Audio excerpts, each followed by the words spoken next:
biar lebih gampang. Jadi ini tinggal dipasang seperti itu. Nah, jadi ini langsung kita bisa mengatur ini semua, artinya dari inspirasi ataupun ekspirasinya, berapa rasionya, 1:2 kah atau 2:3. Oksigen 3, respiration rate-nya 4, temperatur, dan kelima blood pressure. Nah, 5 indikator ini sangat penting kan maintenance dengan alat ini ya. Karena alat ini tersambung dengan tabung oksigen ya. Halo, ketemu lagi dengan saya Dr. Esa, saya seorang dokter hewan praktisi. Kebetulan saya praktek di Bali. Jadi seperti biasa di channel saya akan menjelaskan tentang yang berkaitan dengan operasi khususnya, dan pada kali ini saya akan menjelaskan tentang alat-alat penunjang operasi. Jadi terus ikuti saya, jangan lupa untuk like dan komen dan juga subscribe channel saya. Oke. Ini kita sebut sebagai ETT ya. ETT itu endotracheal tube. Jadi di sini mulai dari yang kecil sampai yang besar itu tergantung dari jadi besar hewannya. Semakin besar hewannya, semakin besar pula ETT atau endotracheal tube yang diperlukan. Itu yang pertama. Atau paru-parunya. Biasanya ini dimasukkan ke trakeanya melalui faring, ke laring langsung ke trakea. Itu menggunakan alat yang disebut laryngoskop ya. Jadi ketika endotracheal tube ini sudah masuk menggunakan laryngoskop tadi, jadi ini tinggal kita masukkan udara agar ini bisa mengembang seperti itu. Jadi nanti ini kita akan peragakan nanti bagaimana caranya ya. Oke, selesai. Ini adalah alat penunjang operasi yang kedua. Jadi ini lebih ke yang pertama tadi endotracheal tube itu memang untuk preoperasi ya. Ini juga preoperasi untuk memasukkan endotracheal tube tadi. Jadi ini namanya laryngoskop ya. Jadi ada beberapa size ukuran dari laryngoskop itu sendiri. Itu pun juga sama tergantung dari hewannya. Jadi semakin besar hewan, semakin besar juga pula yang diperlukan untuk ukuran laryngoskop ini ya. Jadi ini kita bisa lakukan seperti ini, jadi bisa lebih didekatkan biar lebih gampang. Jadi ini tinggal dipasang seperti itu. Nah, jadi ini langsung ada sinarnya. Nah, jadi ini kalau kita seperti yang saya bilang tadi, saya akan memperagakan kan begitu. Jadi ini ETT-nya kita masukkan seperti ini ya. Jadi kita bisa mengarahkan langsung ke laring atau trakea dari hewan itu sendiri ya. Ketika sudah masuk, jadi tanpa sudah masuk, ini bagian ini kita tambahkan udara seperti ini, tambahkan udaranya langsung, sehingga ini dia menggembung ya.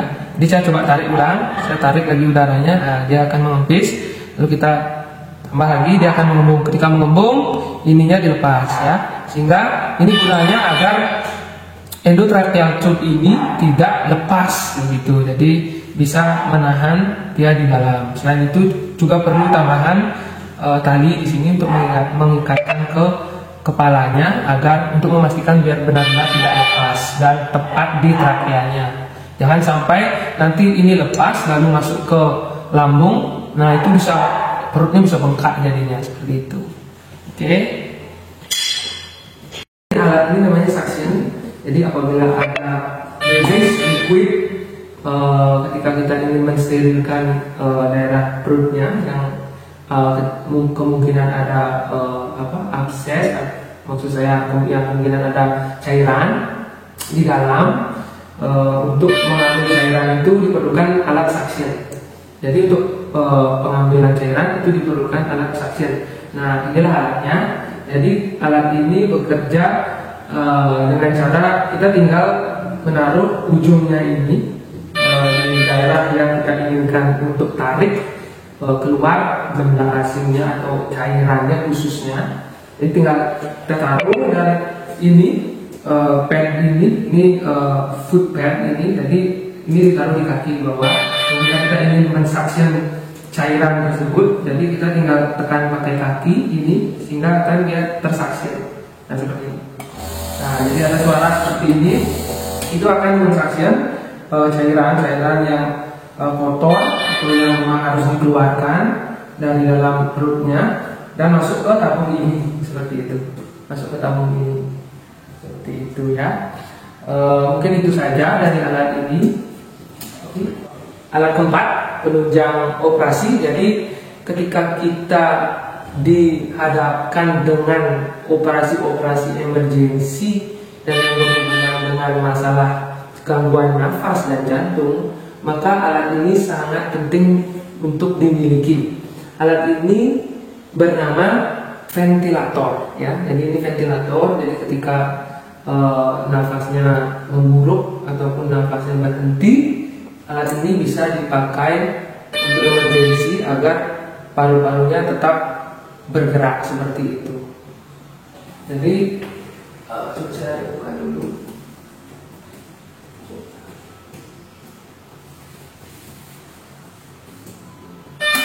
Nah, jadi seperti ini tampilannya. Kita bisa mengatur ini semua, artinya dari inspirasi ataupun ekspirasinya berapa rasionya, 1:2 kah atau 2:3, kita bisa atur semua. Modelnya apakah yang otomatis atau manual, itu kita bisa juga lakukan ya. Jadi biasanya ketika itu terhubung dengan pasien dan kita menggunakan metode otomatis, jadi ini dia akan naik turun seperti itu kerjanya. Tentu saja. Oke. Ini alat kelima dan keenam, alat penunjang operasi. Nah, kalau untuk dua alat ini harus dimiliki ya, khususnya untuk dokter hewan bedah ataupun dokter manusia. Memang harus dimiliki karena sangat kritikal ya, karena sangat penting sekali dimiliki. Ini adalah pasien monitor satu yang ini, dan ini adalah anestesi mesin ya, khususnya untuk anestesi gas ya. Jadi saya mulai dulu dari yang ini. Ini di sini beberapa indikator yang dimiliki: 1. Heart rate-nya, 2. Kadar oksigen, 3. Respiration rate-nya, 4. Temperatur, dan kelima blood pressure. Nah, 5 indikator ini sangat penting ketika kita melakukan operasi. Jadi nanti apabila terhubung dengan pasien, kita akan terlihat apakah heart rate-nya normal atau tidak, SpO2-nya normal atau tidak, dan lain-lainnya. Jadi ini sangat penting dimiliki ya.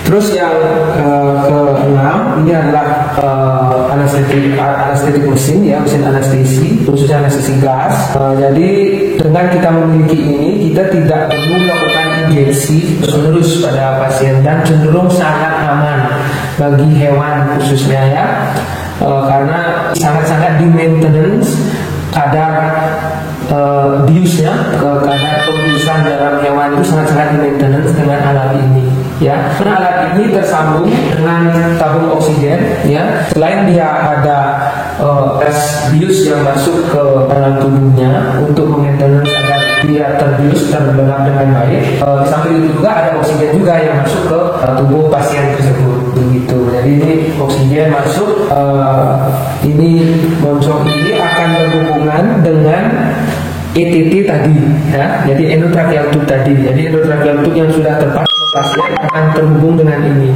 seperti itu. Yang penting terakhir adalah lampu operasi. Jadi kalau nggak ada lampu akan gelap sekali. Jadi ini juga sangat penting ya. Terus yang terakhir adalah ini adalah sinar UV untuk mensterilkan ruangan. Nah ini penting juga. Sebelum dilakukan operasi ataupun setelah dilakukan operasi harus kita gunakan sinar UV ini untuk mensterilkan ruangan operasi agar tidak ada kuman bakteri bawaan yang bisa menyebabkan infeksi juga pada saat kita lakukan operasi. Oke, jadi itu beberapa alat penunjang operasi yang sangat diperlukan ketika sebelum operasi ataupun setelah operasi ataupun saat operasi, yang sangat kritikal penggunaannya. Nah, jadi itu saja dari saya saat ini. Terhubung saya agar saya bisa membuat konten-konten yang lebih berguna lagi untuk teman-teman.